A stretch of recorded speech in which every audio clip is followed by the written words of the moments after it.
Now, left brain management, always wants better products. On the other hand, right brain marketing wants different products. Take the war between Coca-Cola and Pepsi-Cola. In blind taste tests, consumers prefer the taste of Pepsi-Cola. But when they can see the cans, consumers prefer the taste of Coca-Cola. So how can Pepsi win? I mean, Pepsi can't win by being better. They already taste better than Coca-Cola. Pepsi can only win by being different. Matter of fact, go back in history. I mean, Pepsi was on a roll when they were different. Years ago, they had a strategy, be different.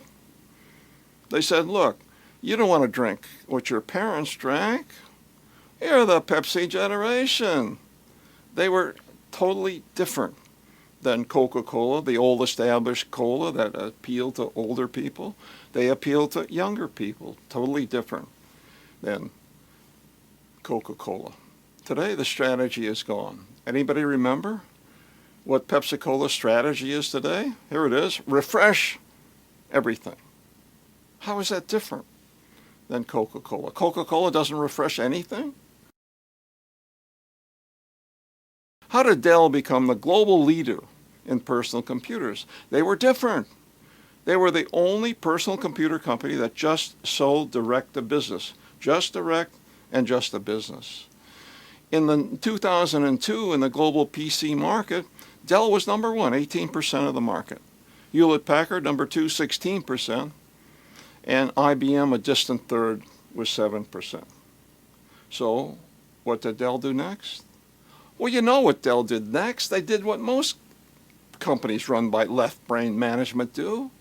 They expanded the line and they lost their differentness. The first thing they did was try to get into the consumer PC market. Remember?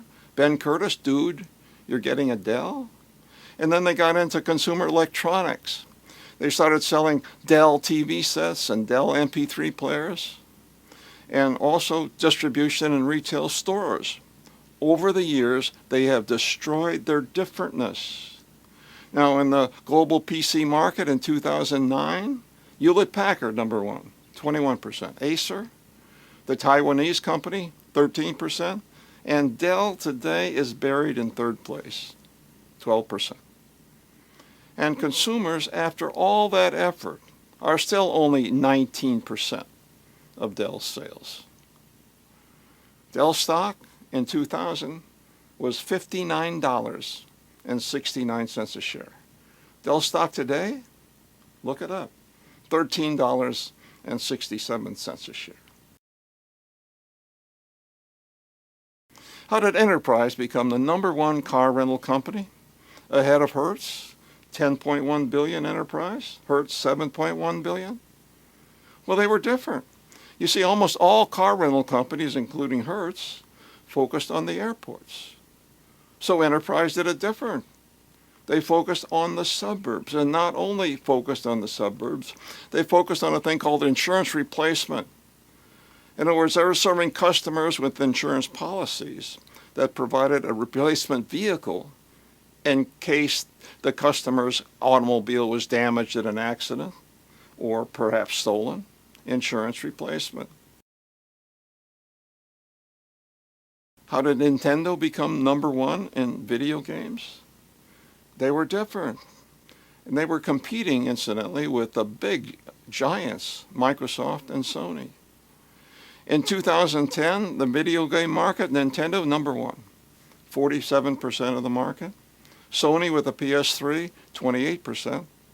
And Microsoft Xbox, 24%. The Nintendo difference? Wireless motion detector controllers. A totally different approach to video game playing. And also, this is not the only different product they introduced. They pioneered the portable video game player with the Game Boy, which has sold 130 million units. And then they did the Nintendo DS dual screen portable video game player, 125 million units sold. Look at Sony, for example. The last different product Sony introduced was the Walkman. introduced in 1979. Now, Sony is a well-known company, but if Sony were a private company and nobody knew what their sales and profits were, everybody would think Sony was doing great. Sony is not doing great. Sony is in trouble. Compare Sony with Nintendo. In the last 10 years, Sony has had sales of $696.3 billion, and Nintendo, $75.3 billion. In terms of profits, however, Sony has had profits of $8 billion. Nintendo has had profits of $11.5 billion. Or if you look at net profit margin, Sony has a net profit margin of just 1.1%. Nintendo, 15.3%. Hey, you know Sony's in trouble because Sony is now run by an Englishman, Sir Howard Stringer. When a Japanese company is run by an Englishman, you know the Japanese company is in trouble. Number one rule in marketing, be different, not necessarily better.